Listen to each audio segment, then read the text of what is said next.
Bismillahirrahmanirrahim. Assalamualaikum warahmatullahi wabarakatuh. Alhamdulillahi rabbil alamin wa bihi nasta'inu ala umuri dunya wa din wassalatu wassalamu ala asrafil anbiya'i wal mursalin wa ala alihi wa sahbihi ajmain amma ba'du. Pertama, saya haturkan jazakumullah khair. Terima kasih banyak kepada Bapak dosen Bapak Dr. Saifuddin MAG selaku dosen usul At-Tarbiyah yang telah memberikan ruang dan waktunya kepada kami selaku kelompok satu yang akan membawakan presentasi tentang hakikat tarbiyah Islamiyah yang terdiri dari saya sendiri Ridwan Nodianto, kemudian Ibu Suatun Hasanah, Ibu Naili Fauzia Sampurna dan Bapak Ilham.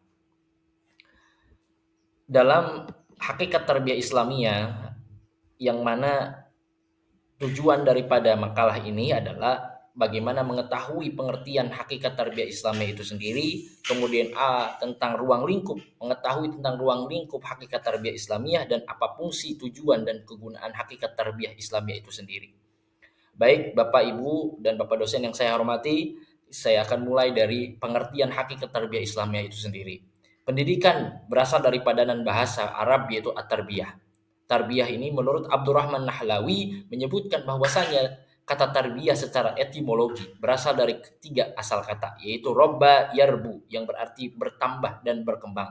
Yang kedua yaitu kata rabia yarbi yang berarti tumbuh, dan yang ketiga adalah robba yurabbi yang berarti memperbaiki dan membenahi. Dalam konteks yang luas, pengertian pendidikan Islam yang dikandung dalam term al-tarbiyah terdiri dari 4 unsur pendekatan. Yang pertama adalah memelihara dan menjaga fitrah anak didik menjelang dewasa. Kemudian yang kedua mengembangkan seluruh potensi menuju kesempurnaan. Yang ketiga adalah mengarahkan ke seluruh fitrah menuju kesempurnaan. Dan yang terakhir adalah melaksanakan pendidikan secara bertahap. Dari penjelasan tersebut dapat diringkas bahwasanya prinsip-prinsip dasar pengertian tarbiyah dalam Islam adalah pertama bahwa sebagai murabbi atau sebagai pendidik, yang kedua adalah penumbuh dan pengembangan secara sempurna semua dimensi manusia baik materi secara fisiknya maupun imateri, dan yang ketiga adalah dalam proses tarbiyah seharusnya mengambil nilai dan dasarnya dari Al-Quran dan Sunnah dan berjalan sesuai dengan sunnatullah yang digariskan oleh Allah Subhanahu Wa Taala. Itu pengertian daripada hakikat tarbiyah Islamiyah. Kemudian ruang lingkup hakikat tarbiyah Islamiyah. Lingkupan materi tarbiyah Islamiyah secara lengkap dikemukakan oleh Heri Jauhari Mukhtar dalam bukunya Fikih Pendidikan, bahwa pendidikan Islam meliputi pendidikan keimanan atau tarbiyah imaniyah, kemudian tarbiyah akhlak atau moral, atau bisa suka disebut dengan tarbiyah khuluqiyah, kemudian tarbiyah jasmaniyah, pendidikan rasio tarbiyah akliyah, kemudian pendidikan kejiwaan atau hati nurani atau biasa disebut dengan tarbiyah nafsiyah, dan kemudian pendidikan kemasyarakatan atau ijtimaiyah, dan yang terakhir adalah pendidikan seksual atau tarbiyah syahwaniyah. Kedelapan ruang lingkup materi pendidikan Islam yang tadi saya sebutkan akan saya uraikan di dalam makalah tersebut menjadi 3 materi pokok pembahasan yang terkandung di dalamnya adalah tarbiyah akliyah atau IQ learning, kemudian tarbiyah jismiyah atau physical learning, dan tarbiyah khuluqiyah atau SQ learning. Pertama, saya ingin menjelaskan tentang tarbiyah akliyah. Apa sih tarbiyah akliyah atau IQ learning? Tarbiyah akliyah atau sering dikenal dengan istilah pendidikan rasional, intelligent quotient learning, merupakan pendidikan yang mengedepankan kecerdasan akal. Tujuannya yang diinginkan dalam pendidikan itu adalah bagaimana mendorong anak agar bisa berpikir secara logis terhadap apa yang dilihat dan diindra oleh mereka. Kemudian yang kedua adalah apa itu tarbiyah jismiyah atau biasa sekali dikenal dengan physical learning, yaitu physical learning atau tarbiyah jismiyah adalah segala kegiatan yang bersifat fisik untuk mengembangkan biologis anak didik, tingkat daya tubuh sehingga mampu untuk melaksanakan tugas yang diberikan padanya baik secara individu maupun sosial nantinya.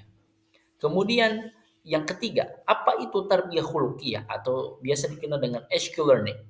Makna tarbiyah khuluqiyah di sini diartikan sebagai konsistensi seseorang bagaimana memegang nilai kebaikan dan situasi dan kondisi apapun dia berada seperti kejujuran, contohnya keikhlasan, ya, sifat mengalah, sifat senang bekerja dan berkarya, kebersihan, keberanian dan membela yang benar dan lain sebagainya.